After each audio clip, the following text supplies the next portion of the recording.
Good evening, and I wanted to say thank you for joining us here at the Night's Pub. I'm sorry I'm getting started a little bit later here than usual.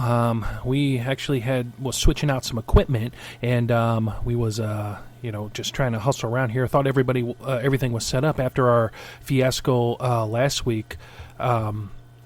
With the show last week with Jenny and Kim from Haint Blue Haunting. But guys, we are gearing up right now to have back on the Night's Pub our very special guest, Paul Smith. Paul was a delight to have on the show last time, and we got a lot of positive feedback, and also we have a lot of we got a lot of people requesting that he come back on, and it's kind of funny because once I got an email about seeing if Paul would come back on, Paul actually emailed me about a new book he has coming out, The Treasure Keys to Christ's Return, which I'm really excited. Haven't got a chance to get around and ordering it yet because I'm right in the middle of finals, but that is going to definitely be on one of my summer reads. So, guys, I just wanted to say thank you. Thank you for stopping by the Knight's Pub this evening. It's a beautiful evening in May, and we are more than excited to get the ball rolling here in a moment. But just kind of catch up. Last week's show was kind of, I want to apologize in just a little bit for the show with Jenny Kim. It's interesting, and if you listen to the show, which both of those ladies were phenomenal, and ladies, if you're listening to this, I just wanted to say thank you again for coming on. At the time, we were under a severe weather watch here at the Knight's Pub, and we were losing power, and also we were losing power and internet, and things weren't working out right, and the weather was getting really, really horrendous outside. And for me, I can't really see because I'm in a little office kind of a studio, so the other guys that were here were kind of getting a little worried because everything just kind of kept just kind of dropping off, which but through it all we had fun, and those ladies were great to have on. And it's also, if you ever just kind of think about it, whenever we're trying to discuss things, and I pray that it doesn't happen tonight with Paul, we're talking about his new book, The Treasure Keys to Christ's Return. Whenever we discuss a subject like that, we always have issues with discussing that subject and staying on the air. As you can hear from Brother Stan and me when we start talking, or for example, when we had Bill and Joe from Answers for the Paranormal on, we were having some equipment issues and actually was limping along while we were doing the show, and that's a 2-hour show. And but before we get really rolling into having Paul back on, I just want to send a quick shout out, prayers, and blessings, and everything positive to Brother Bill Posey from Answers from the Paranormal, and also Joe Morati. We had those guys on. I was up at Brother Stan's 2 weeks ago, and yes, I still have not got around to editing the 94 drive, which I've already had some requests to watch that. People love watching those videos, and it's really they're fun. They're fun to make. It's just myself and Brother Stan driving around and discussing everything that comes up under the sun. And usually we have fun, pick on each other and stuff, but that is who we are. And people ask, why do we do that? Well, that's why we do that, because we enjoy riding around, enjoy one another's company, and that's usually when we get the most creative, is when we're riding around.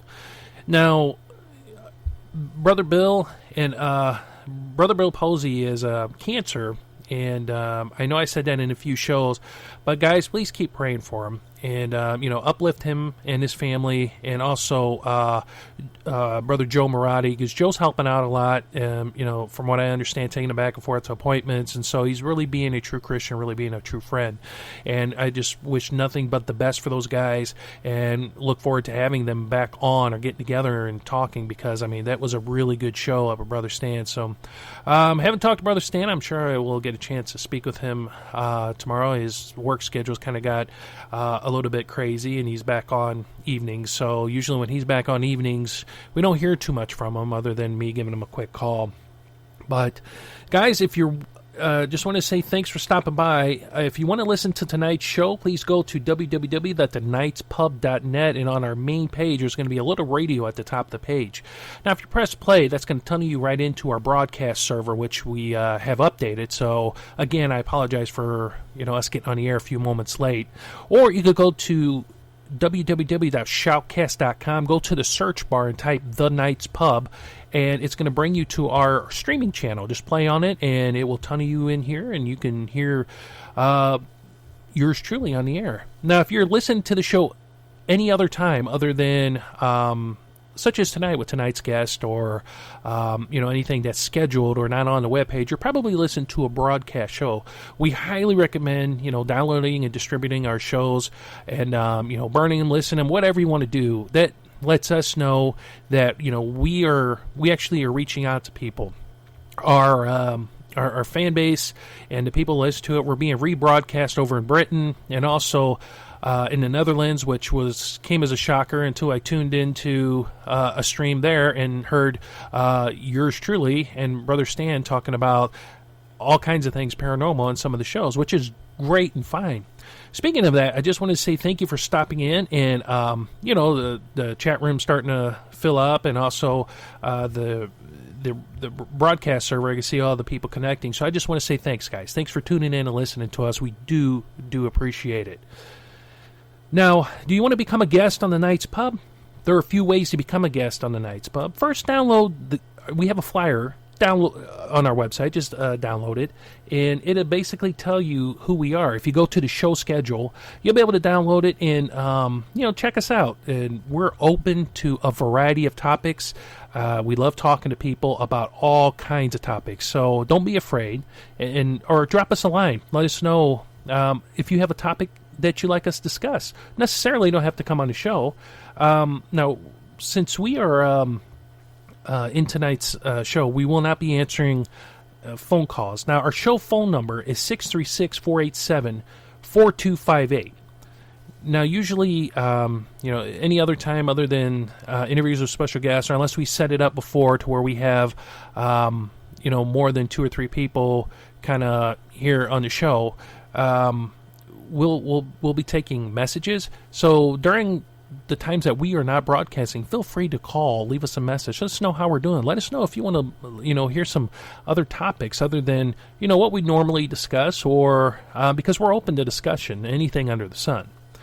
Now, guys, what I'm going to do is we're going to go ahead and we're going to slide off to a break here so that we can get Mr. Paul Smith on, and we can bring him on the air, because we are kind of running a little bit behind, and we definitely don't want to keep him waiting. So stand by, enjoy the music, and we'll be right back.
Alrighty, everybody, welcome back to the Night's Pub. Please stop by www.thenightspub.net. Joining us this evening is author Paul Smith. We've had him on before and actually had several requests to have him back. Now, Paul has an even more explosive topic to explore, the eerie paranormal prophecies for the second coming of Christ, as relayed by Jesus himself, 1930s by American clairvoyant Edgar Cayce, and by 1960s through the 80s, author Ruth Montgomery. She was a pen pal of Paul's and issued many on-target predictions via her series of best-selling books, partly written through her by some noble spirit guides. Actual matching scientific data on these supernatural forecasts issued just recently is laced within the pages of the family-friendly fictional adventure novel, The Treasure Keys of Christ's Return. This decision to write this book was cinched when in mid-November 2016, Paul experienced a riveting, very, very real dream of meeting Jesus face-to-face, which we're definitely going to want to hear from that. But, ladies and gentlemen, without further ado, it is more than an honor to welcome back our very special guest, Paul Smith. Well, thank you for having me on, Elliot. It's a privilege to be here, and I hope everybody in the listening area, especially my old hometown of Cape Girardeau, is doing well, settled in, and I've got some interesting information for you. I think you'll find it quite worth your while. Absolutely, Paul. We were discussing a little bit off the air about, the Cape Girardeau crash, and you had mentioned about, some very interesting news, which I won't spoil it for everybody. I'll let you talk about it, and just some things, some things that have been happening and been going on, and definitely, what are some of those updates? Well, I don't have too much. From my first book, which was called Mole 41, The Bombshell Before Roswell, which you can still get from www.arguspublishing.com, where shipping is free. After I finished that book, I had so much information built up, I produced a second book, released later in the year, called Three Presidents, Two Accidents. And I went into more detail of the Cape Girardeau crash and my trips back to Cape and researching it and what I found, literally going out into the farm fields and researching information that I was rather astounded to find out about Cape during the 1940s, such as a secret factory we had downtown near the river where we built a part of the atomic bomb. And these parts were shipped by couriers, sometimes escorted by admirals and generals. Some of the biggest brass in the country used to come to Cape Girardeau and escort these parts to the famous Oak Ridge nuclear power plant, atomic bomb factory, I guess you would say, in Tennessee. And I also rather wondered if some of these people who did arrive in Cape Girardeau were aware of the UFO crash from April of 1941 and went out to the farm site to take a look for themselves. But that is sheer speculation on my part. The other day I got an email from a friend who said, I'm a barber here in Cape Girardeau, and one of my customers was a man in his 80s, and he mentioned the Cape Girardeau crash, and he said, I wanted to find out more, and the man just said, oh, yeah, I remember when that happened.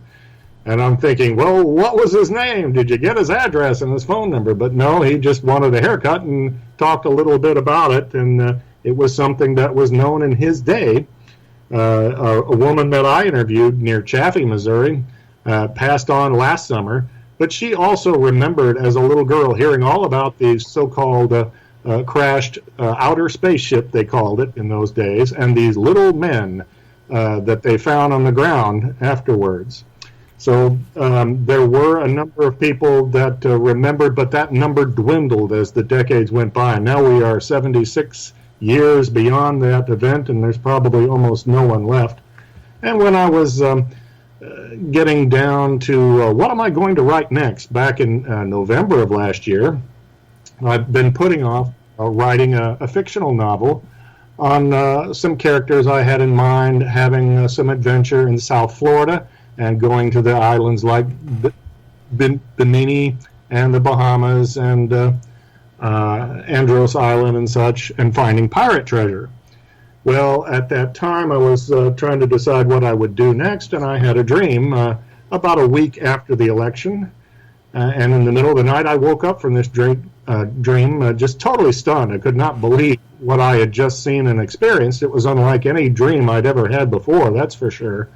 And I'll preface my remarks by saying about 2 months ago I looked up online to see anyone else. Had they had such a dream? And there's a reporter for CNN. Her name is Kirsten Powers. She used to be with Fox News, who also reported this same dream happened to her in the year 2006, 10 years earlier. And the dream is this: I got to meet Jesus Christ. He was just as plain and vibrant and alive as I would be standing here looking at each other a few feet apart. If for some reason in my dream he was just coming up out of a river and stepping up out of a riverbank, and I helped him up to this desert plateau. And I held his arm and helped this man. I didn't know who it was at first, and I was astounded to see that it was Jesus Christ, and he looked like he had just stepped out of the tomb. He was slightly grayish in skin tone and very thin, and he looked right at me, and he said one thing, and then I woke up, and that one thing is, remember, Christ is your Redeemer always. And so I thought maybe that's a clue. I should write this adventure novel, which I wanted to include the many prophecies that are out there that talk about the return of Jesus Christ. And so I've included that in the fictional storyline, a Christian adventure novel with some likable characters who find some treasure that was buried by pirates many years ago, and that treasure included artifacts from the crucifixion.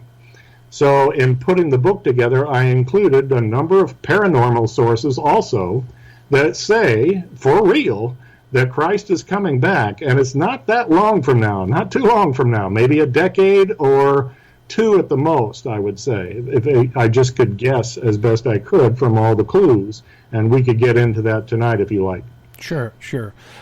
So now, and of course, I mean, you have me just captured with this dream. I mean, what was going on in your life before you had this dream? Because you know how sometimes dreams kind of portray events that help ease some stressful times, and that's not saying what you may be going through, but I mean, what was happening, if anything in particular, that when you had this dream? I mean, how did you feel when all of a sudden you're dreaming and you're helping Christ?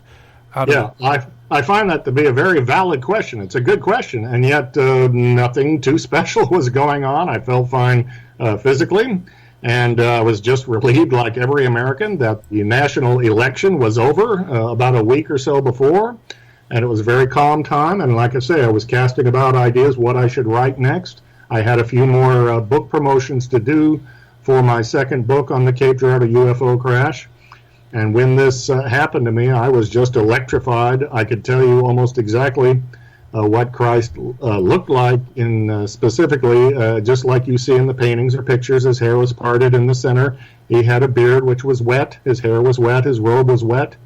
And I remember thinking when I was looking at him, my gosh, he doesn't have an ounce of fat on him. He was handsome and yet quite bearded. And when I helped him up onto this plateau, I noticed it was out in the desert, like maybe what we would call Israel today. And there was no one around, no sign of civilization.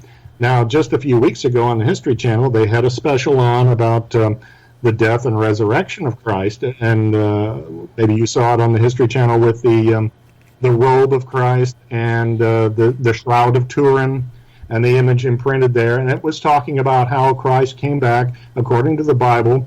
For 40 days, he managed to visit and show himself to people after his crucifixion, and that's the impression I got from my dream. I was seeing him just after he was crucified and rose from the dead.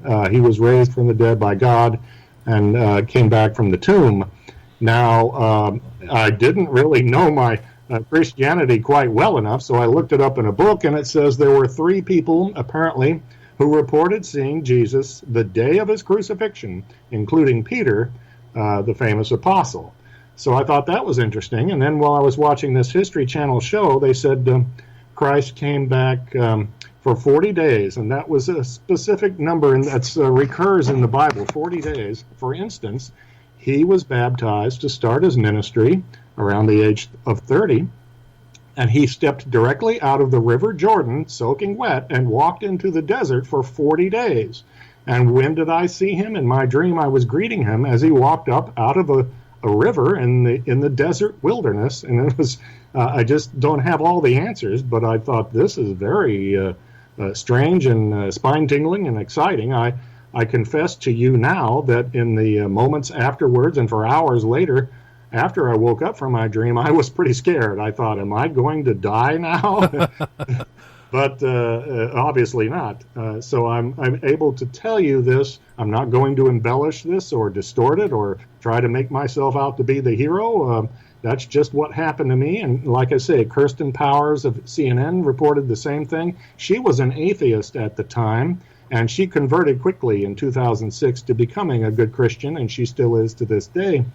I was always a Christian. I was raised in the Westminster Presbyterian Church in Cape Girardeau, but I was never a very religious person. I'm not a regular churchgoer or even a regular Bible reader. So I have a bit of a Christian background. This experience certainly reinforced it. And so I decided to write this book, and now I have it out from Argus Publishing, and I'm happy to go into what Christ said would take place before he comes back. You know, we've heard it from so many ministers and televangelists. They all say, Jesus is coming back. Be ready for this. It could happen at any minute. We've heard that all our lives, and I'm sure the generation before us also heard it. But now as you look around and you study what Christ said must take place before his return, you realize events are accelerating and it's getting more serious. When I talk to you about those events that would take place, or the conditions, I call it the top 10 list of what Christ told his disciples. He took them outside the city of Jerusalem to the Mount of Olives, and he said, look, these are the events that will take place before my return and the establishment of God's kingdom on earth. So he ran down a list, and they were reported by two different apostles in what we call the New Testament. And number one is of wars and rumors of war. Number two is famine, a great deal of famine. Number three is disease or pestilence. Number four, earthquakes in diverse places. Number five, there would be a lot of false prophets and false religions rise up and mislead people. Number six would be lawlessness and wickedness among people increasing. Number seven would be nations and rising against nations, and kingdoms rising against kingdoms, and a lot of clashes with violence. He said number eight, you would be hated in my name and taken captive. There would be a lot of prejudice against Christians. And number nine, the Christian gospel would be preached around the whole world, and then the end will come. And number 10 is the most remarkable to me, in which Jesus said, you know all of these other signs, see that you are not troubled, for all of these things must come to pass, but the end is not yet. For these are just the beginning of sorrows. Can you imagine that? All this terrible stuff is going on today. Something worse is even coming beyond that. So then I began to look at some other sources that we would call paranormal or metaphysical or supernatural. And that includes, for instance, what did Edgar Cayce say? And I know many people dismiss him. They just don't want to believe that he was able to tap into future events. And I can understand that, and we can dismiss him if we want to. But he gave the same prophecy that, oh, by the way, Jesus is coming back, and it will take place at the end of a very tumultuous time, and there will be a big earth-shaking event, and then he will be born again and walk amongst us. According to Edgar Cayce, he will walk and talk with men in small groups and men in masses, and he really is coming. It is the truth. And it's interesting to know that Edgar Cayce was a devout Christian. He read from the Bible every day, and he used to teach a Sunday school class. So he certainly was not, to me, an anti-Christian or someone aligned with dark forces or any of this business. So, hey, Paul, if I may interject, why then with Edgar Cayce? Because, I mean, I've read up on him, and, you know, I've read some things about him, probably not as much as yourself. Why did he get such a bad name, especially in mainstream Christianity? especially with him being a devout Christian and, teaching Sunday school and stuff. I mean, why would, because like you said, I mean, and it's kind of, if you hear people talk, if you bring up somebody like himself or, like, Nostradamus or anything that you kind of talk about within that realm, I mean, you should just see the faces of people. I mean, they look at you like, you've lost your mind. I mean, that's right. I understand about all of this, especially if you're a Christian. But like I say, Edgar Cayce was a devout Christian. He did not ask for any money. He tried to help people. He diagnosed their illnesses while he was in a so-called sleep trance. And his methods were unorthodox. The things that he attempted to cure your disease with a diagnosis. He was called a diagnostician. Say that 3 times fast. He was not a crook or a swindler. He didn't try to take people's money. He lived in near poverty and died in that way in early 1945 during the height of the war because he kept giving these sleep trance prophecies and information, and he exhausted himself, and he wanted to do it to help people, and it cost him his life. I also was interested when I was younger in Nostradamus. When I lived in Cape Girardeau, I'd read a few books on it. And frankly, I began to really get turned off from his very vague writings. He gave only a few specifics. You could ascribe almost anything, any interpretation to his quatrains. And you can just dismiss him out of hand as a quack or a sorcerer or a fraud if you wish. But there is one thing that he wrote, and I include that in my book. And it was a letter to the King of France, King Henri II. And he wrote it without any quatrains, without any puzzling remarks or anagrams or scrambling his words. And what he said was one of the things he foresees in the future, a great movement of the globe. In the month of October, it will happen and turn the world over sort of upside down, almost exactly what Edgar Cayce was describing, a pole shift disaster that is coming for our future, that the planet Earth will kind of roll or slurp over onto its side while it spins and rotates around the sun, and that this will cause quite a tremendous mess with earthquakes, volcanoes, tidal waves going off, high winds before the planet restables and resettles, and people come out of hiding and pick up the rubble and rebuild society. And only in that atmosphere of togetherness and rebuilding will Christ come back. He can't come back in today's world when we're all so full of anger and hostility, and there's so many divisions in this land and everywhere else. There are so many different languages, currencies, religions, thoughts of how we should go about government. There are extremists of all kinds, but in this future scenario, remember that Jesus said, see that you are not troubled, for the end is not yet, for these are the beginning of sorrows. He too hinted, and there are other hints in the Bible, of a world-affecting upheaval or a global disaster, very much like what Edgar Cayce described back in the 1930s and 40s.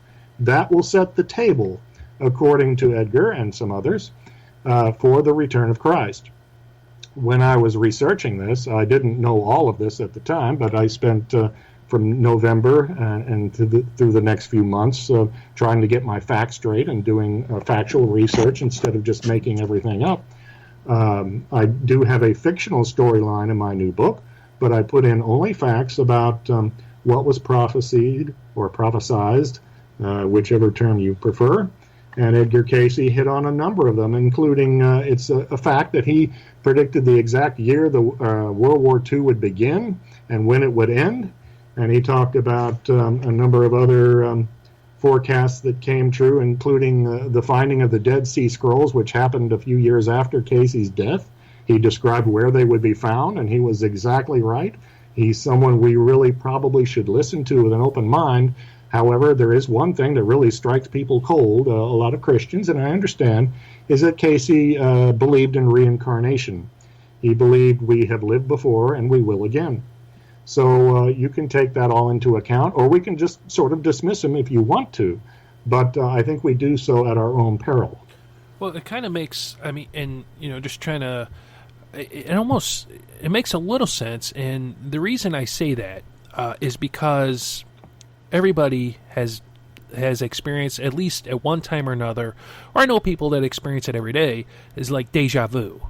Either being in the past or a future event, and they're like, I've been here before, but it's not been, it's not that I was in the past, but this event has happened before, and they could tell you everything about what's going to happen, and it does happen. So something there, call it a timeline, call it, the cosmos or whatever, something there they're tapped into to where they can see, and I guess like Edgar Cayce did, because there's just too many of these things happening when it comes to people who experience deja vu. And I quite agree, yes, and I get that a little bit myself, and once in a while I'll have a dream where I dream something and it happens like the next day or two. I'll give you a quick example. One night I fell asleep here in my apartment, and I dreamed of seeing a specific neighbor in my building down below running around with her boyfriend and a third man I did not recognize. The next day I was passing by my window around noon, and there they were on the tennis court. That specific neighbor, her boyfriend, and a third man I did not recognize. They were running around playing tennis. I don't know what the odds are of that being something that you would just happen to dream of randomly. I mean, it was as if I saw a future event about 12 hours in advance. And Jesus himself was known for giving accurate prophecies. He told his disciples that he would soon be arrested, that he would be tried and executed and spend 3 days in the tomb and come back. He even told Peter, you will deny me 3 times before the rooster crows in the morning. Now, how did Jesus know that? All of that came true. So he was able to see, perhaps through the power of God, future events. And that's why we must listen very carefully, because his top 10 list is coming true all around us. I'll give you one example. Jesus spoke of famine. It will be a very notable factor before he returns. And in doing some research, I found out that nearly 800 million people now live in hunger on planet Earth. There were only 300 million people in Jesus' day, estimated by historians and scientists. There were 800 million people now in hunger, about 1 out of every 9 on the Earth. And here's a story that just came in recently. President Trump is changing his policy to a number of African nations and slashing foreign aid. He is putting 20 million people on the brink of famine in African nations. And the United Nations is almost up in arms. They don't know what to do about this. One United Nations person said, "This is the largest humanitarian crisis since the creation of the UN. It is an emergency that we hope to avoid, but it might happen right in front of us, where we might lose about 20 million people in a short span." And it's an example of, we have famine now and things are accelerating. I watched some of these Earth Day specials recently on television regarding the state of planet Earth, and boy, was that depressing. We are polluting our air, our land, and our sea, and the pollution that is in the air, 30% of it comes down in the ocean, and we are literally dissolving some marine life with acid. We are producing what they call acidization. We've just recently killed off 2/3 of the Great Coral Reef. You might have seen that in the news. That's a huge coral reef that may be millions of years old off the coast of Australia, and we've just about killed it off, and in the last few years. We are killing off the food chain in the oceans in particular at an alarming rate.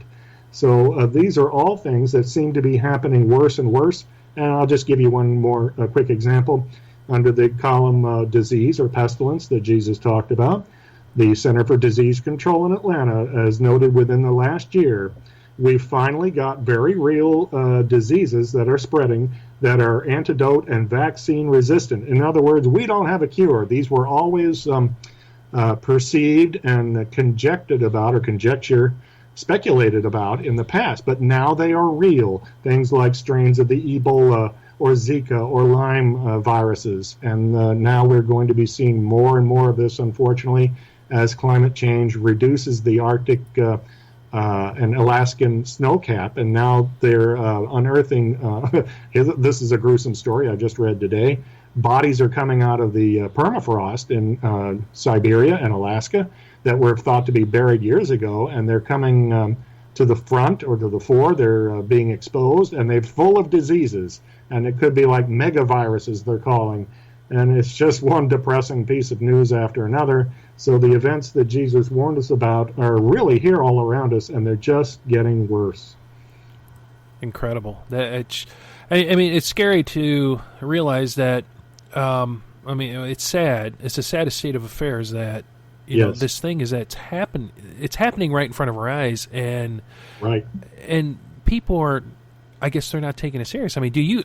And of course, this is just a humble, just an opinion. Do you think it's because that people lack faith, or they don't believe in prophecies by Jesus himself or Edgar Cayce? And then, if you don't mind, a little bit later, I'd like to ask about the author Ruth Montgomery, about your pen pal relationship with her. I would be happy to get into that. But it's a very good question also. Why are not more people aware of the prophecies of Jesus and they don't want to listen? I don't know. I think a lot of people, as Jesus predicted, their love has waxed cold in these end times, as you might say, where more people are into wild, wicked, lawless behavior. The level of violent crime has like skyrocketed over the last century, where we used to live as of like 1917. Before World War I broke out, many people lived in like log cabins, very crude housing, didn't have running hot and cold water or gas or electricity. Now look at the world we are in today. Everything is just taking off like a rocket in the form of technology and the population explosion. We're up to 7.3 billion people on the planet, and we're sapping its resources. And everyone, I think, would tend to agree, whether you're a Christian or not, this is all leading to something. Like there's going to be a big climax and a big finish here to something, and we just can't go on in this manner with especially the threat of war in North Korea, talking about now the threat of thermonuclear weapons and possibly being attacked by a dictator, a madman from North Korea or Iran or Syria or maybe even the Russians. And when I hear about intercontinental ballistic missiles being fired, some of them possibly reaching American shores, I'd like to also point out there are such terrible things as suitcase nukes, in which a foreign agent doesn't have to fire a rocket or a missile. They can just walk up to a city street like in New York or Washington and leave a nuclear bomb, perhaps a dirty bomb, in a suitcase, activate it, and walk away, and presto. There's almost no defense against this madness should terrorists or a rogue nation decide to attack us. And you listen to the Pentagon and the government, and they tell us, well, it's probably not a matter of if, it's a matter of when. So once again, the world's crazy, and it just keeps getting crazier. Do you think that there's, I mean, and everybody hears, of course, they'll call you a conspiracy theorist or anything about, plans, groups, secretive organizations, their plans to reduce the human populations by famine or by disease, just different climatic changes. Do you think that there are groups out there specifically? I mean, that's their main goal, they're playing God, basically, by trying to control the population and bring it down to where I guess they consider it a controllable mass. I don't have first-hand knowledge of any secret organizations to do so. I'm not really that big of a conspiracy buff. In many cases, I find them to be laughable on various subjects, but once in a while, people do conspire to do something. An example would be President Nixon was caught in the Watergate conspiracy. He and his plumbers conspired to break into the Democratic Party headquarters and other buildings, and then they conspired to cover it all up, and they got caught. So we do know that conspiracies sometimes do take place in which our representatives in government get carried away and do things they should not do. So as far as a secret organization, I usually scoff on that stuff. But lately there's been some material about a certain world-famous actress who visits my hometown here of Springfield, Missouri once in a while. And I don't think she will do so much anymore. I won't give her name, but everyone knows her. She wants to be head of the United Nations. She is caught on a video, a footage that you can watch on the internet, and I highly recommend people look this up. You'll be astounded. She's talking to her friends about joining a satanic cult. and being part of this initiation where you're somewhat molested, and it's a ritual and joining part of something that's bigger than yourself, but it is apparently demonic in nature. She was caught by someone who recorded her, I think, by a cell phone. She didn't know it was on at the time. And you can watch this video. And now this woman wants to be head of the UN. Incredible. It's just astounding. So these things, these secret organizations, apparently some of them do exist, and some of them are aligned with the darkest forces out there. I'm not an expert on this matter. It's kind of distasteful, but there are people who think it's cool to be wicked and out of control and maybe pledge yourself to Satan. It's not funny. I don't know what to say to stop it, but like I said, I'm not an expert. I'll kind of leave that to others. Now, Paul, a thing that really kind of got my interest was your pen pal relationship with author Ruth Montgomery. How did that all begin? I used to read in Cape Girardeau many years ago. Following the death of John Lennon, I was a big Beatles fan, and I began to wonder about the whys and wherefores of life. And my father provided me with some books on spirituality, and some of them included the Ruth Montgomery series. And I'm sure there's many people today who don't know who that is, so I will endeavor to explain. Ruth was a very conservative, church-going Christian, and she was a newspaper columnist who achieved a great deal of fame. She was interviewed on Face the Nation and was a reporter on television. She had her own column.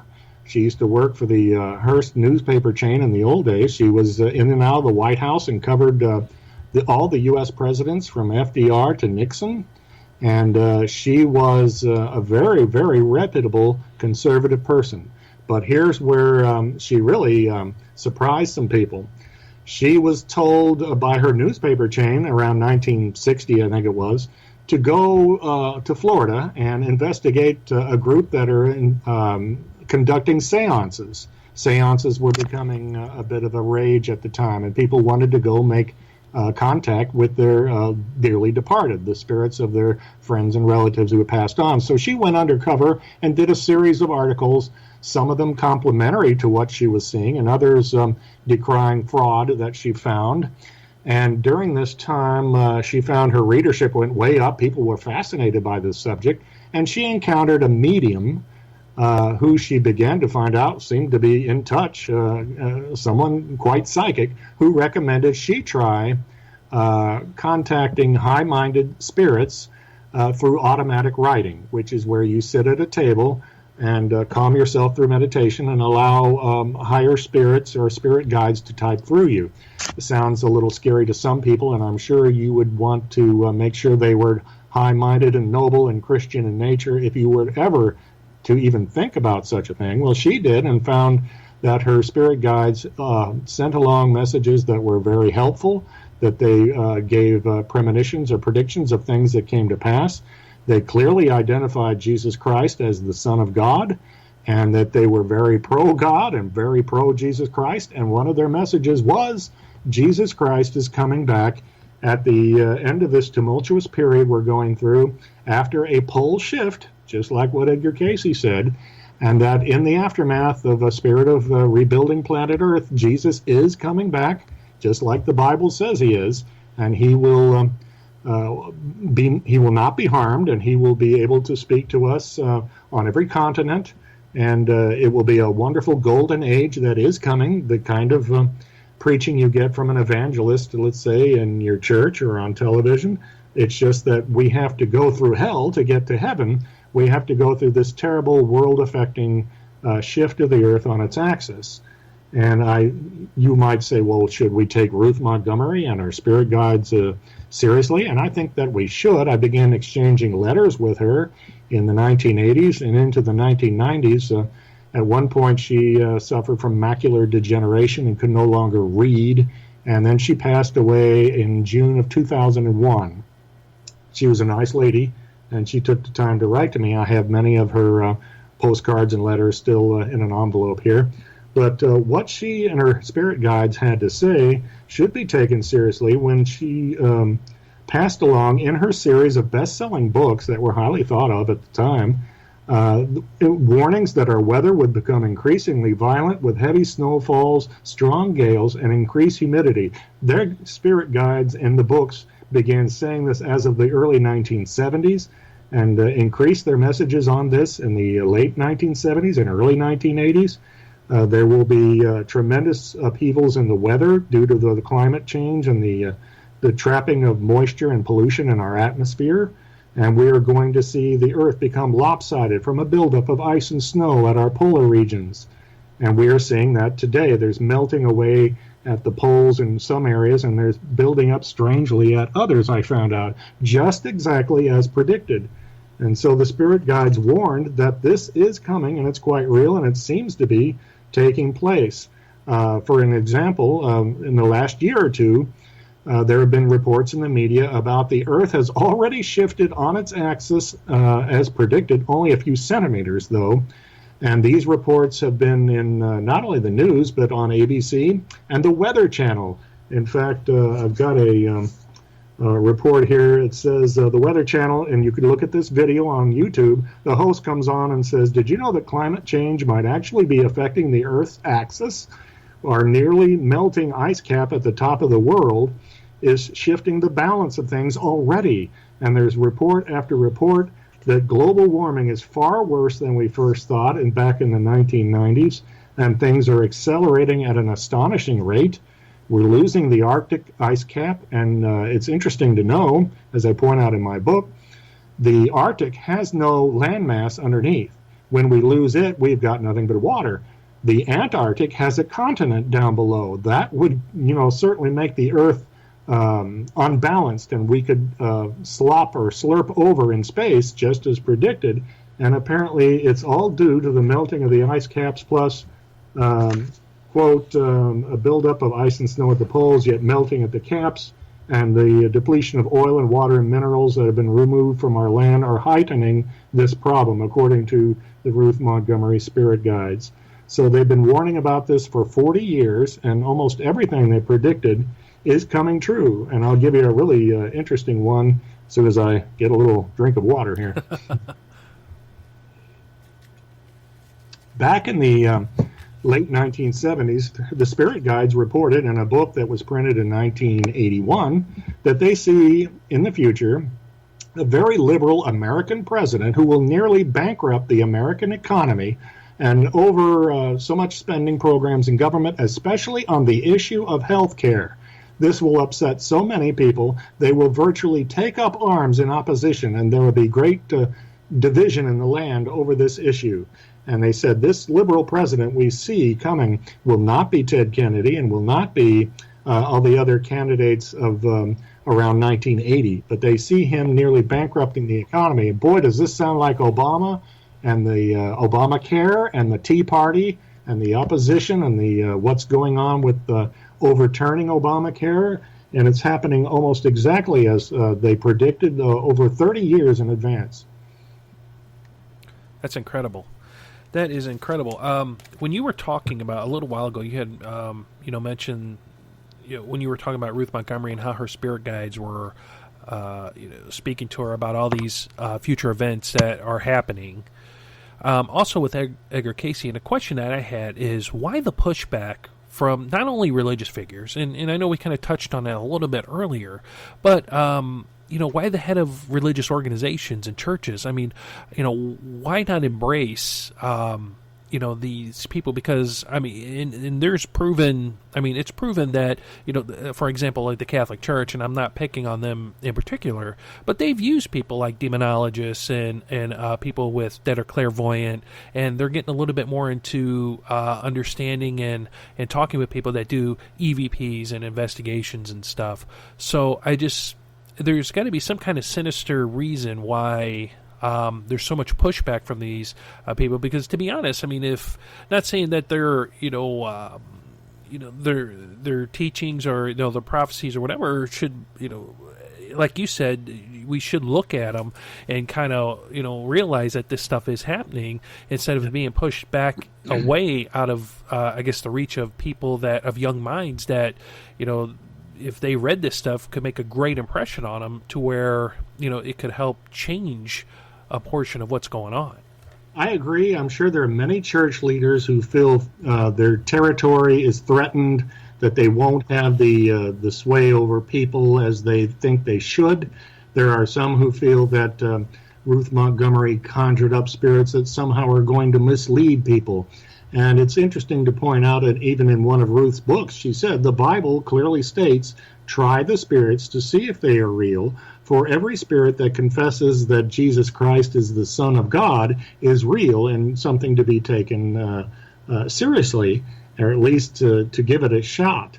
And she points out my spirit guides talk over and over about how wonderful Jesus Christ is, that he was the Son of God, and that he is coming again. So that's another good point in her favor. One of my favorite books is a Ruth Montgomery book called Companions Along the Way, talking about the life of Jesus Christ.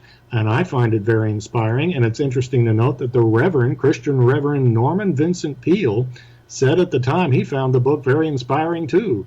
And so it's a factor that not every Christian is against Edgar Cayce or the Ruth Montgomery writings and information.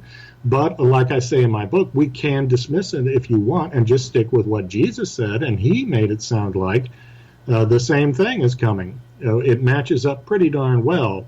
So I've written The Treasure Keys to Christ's Return, and I've already written a sequel, and I'm trying to create a trilogy out of this. We'll see what happens. I have to get people to be interested in the first book, and I try to make it humorous with warm characters who are likable, who go on this adventure and find artifacts from the crucifixion and bring them back and have a supernatural experience with angels. I don't want to give away too much, but it is very much a pro-Christian book. It's family-friendly. There's no profanity or vulgarity or bathroom humor or sex or nudity or anything like that. It's something that even children could read or teenagers. Anyone who is a Christian, there's plenty of passages from the Bible in the book. And I take a very serious look at what science is telling us about climate change and how the poles have already shifted just a tiny bit and may do so as predicted in the future because of the alarming amount of ice and snow that are melting at our ice caps. So it'll be interesting to see what happens no matter what. Now, when you were writing your book, when you were putting it all together, what was your overall feeling of because this book is your first two books dealing with the UFO crashes here in Cape Girardeau, which are excellent books. What in the difference with this book? What was your feeling when you were putting all this together? Well, I like facts, and I'm not wild about fiction. However, I always wanted to try my hand as a creative writer, and when you want to do that, you have to create a fictional story. So even that I couldn't leave alone. I had to inject with plenty of facts and nonfiction prophecies and information that people, I think, will find very interesting. I created a likable lead character in a young man who's a boxer. He used to be in the Olympics, and he runs his own restaurant in Miami on the beach. And treasure washes up on the shore that he finds and leads to clues to finding more. So he and his friends have to hurry and find the goods before the bad guys do so. It was a fun experience for me to create these characters and this adventure and put all the pieces of the puzzle together like I've been wanting to do for years, but kept putting off until and I know this sounds really dumb and wild and pretentious, but I'll say until I got to meet Jesus Christ myself in that dream. Wow. I've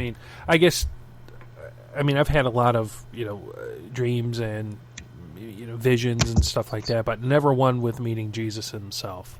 Yeah, neither did I. I didn't even know or even hear of such a thing before. I was just astounded, and I started to look up only months later. I decided to look up online, is anyone else having this experience? And only a very few people have been. And it's very interesting that a lot of Muslims have been having dreams with Jesus Christ in it. Really? Yeah, people who are listening to this, they can look it up for themselves. Muslims having dreams of encountering Jesus Christ. I'm certainly not a Muslim and have never considered becoming one.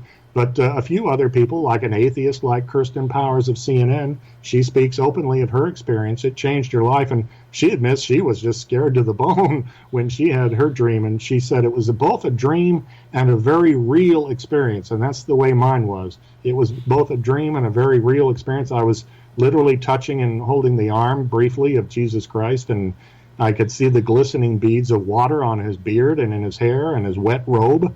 And he looked right at me and spoke, and it shook me up, and I'm honored. I would not trade the experience for $1 million, honestly. Well, that's awesome, Paul. Paul, we're starting to wind down here on our time. And before we go, some upcoming projects, upcoming experiences you're going to be on. Tell us where we could get the book, that we can hear you speak next. Please let us know. Alrighty, I'm trying to get back on, maybe you've heard me on Coast to Coast AM with with George Norrie. I've been on before with Linda Moulton Howe and with George Knapp. I've contacted them. I've not gotten much of a response. What little I've gotten in return is they're not really into religion. They're more into UFOs and the paranormal. Well, some of my book includes these paranormal prophecies, the real-life prophecies. So I'm trying to get their attention for that aspect of the book to return to this international broadcast where they've been very friendly and very positive about my appearances in the past. I'm on a couple of other radio shows. I've got a few more scheduled. If you want my book, you can go directly to www.arguspublishing.com. I can assure you I did write about my experience of encountering Jesus in my very special dream within the preface of this book. So you can read every detail of that, and then maybe you'll enjoy the adventure too. I hope to make it thought-provoking and lead you to want to read the second book that I've already got finished, and I'm going to be continuing to work on a third. And I've even got another UFO subject I'm working on, had nothing to do with Cape Girardeau. So I have a lot of irons in the fire, and I'm going to keep working here in western Missouri and hope that once in a while I can visit Cape Girardeau if we can get the floodwaters to go down. Right. I may have to take a boat across the state just to reach my old hometown, but I wish everyone well, and I sure thank you for having me on the broadcast. Well, Paul, like I mentioned before we came on the show, it's always an honor to have you on the show, and I greatly appreciate your time, coming on the show and speaking with us this evening. Well, you are welcome, and to you and all your listeners, I say may God bless you and keep us all safe in these crazy times. Alrighty, sir. Well, again, have a great night. Thank you once again, and we'll be in touch soon. Alrighty, goodbye. Goodbye. Well, ladies and gentlemen, that was our very, very special guest, author Paul Smith. He is the author of his new book, The Treasure Keys to Christ's Return. Now, what I would say is authors such as Paul and people such as Jenny and Kim, the ones that we had on last week, we don't receive anything from them. We don't request anything from them, material or anything. The only thing that we ask in return for them taking out their time coming on our show, because they do so freely, is to stop by their website and buy their material. We've had Paul on before. He is always a treat to have on, very knowledgeable about the subjects he's writing about. One of which is he touched on a little bit at the beginning of the show, was the Mole 41, the crash down here in Cape Girardeau, Missouri, which is, I'm within minutes from Cape Girardeau, so it was very, very, it's very personal to me, and that's how I got to reach out to Paul, is that, I'm 10 minutes away from Cape Girardeau. But Paul is awesome. We love having him on the show. We get requests for him to come on the show. But I'm asking you is to stop by his website. You can go by his website, which is www.mo41.info. And those are the books that he wrote dealing with the UFO crash in the material, the extended material down here in Cape Girardeau, Missouri. Now, if you want to go to his book, like he said, go to his new book, The Treasure Keys to Christ's Return, you could go to www.arguspublishing.com, or you can stop by our website here at www.thenightspub.net, and you'll see a picture of the cover of his book, and if you click on it, it's going to take you to Amazon, and you'll be able to download the book. Again, we just wanted to thank Mr. Paul Smith for coming on The Night's Pub. And guys, I just wanted to say that, we have some exciting interviews coming up, so please stay tuned to the show webpage here. And also want to say thank you for downloading your shows, for downloading our movies, for taking the time to give us a listening. We've had a bunch of newer users come on, actually local people that have stopped me and said that they like the show. Just want to say thanks. Well, my friends, the time is coming near to where we got to say goodbye. And I wanted to say thank you once again to Mr. Paul Smith for joining us. Want to send out a special hello to Brother Stan. Hope he's doing well on his extended hours during the evening. And to everybody out there in Radioland, just wanted to say thanks. Thank you for stopping by the Night's Pub. But until then, my friends, let's go ahead and get out of here on a positive note. Take care of one another. Love one another. And look out for one another. And pray for one another. And keep on praying. And we'll see you soon down at the pub.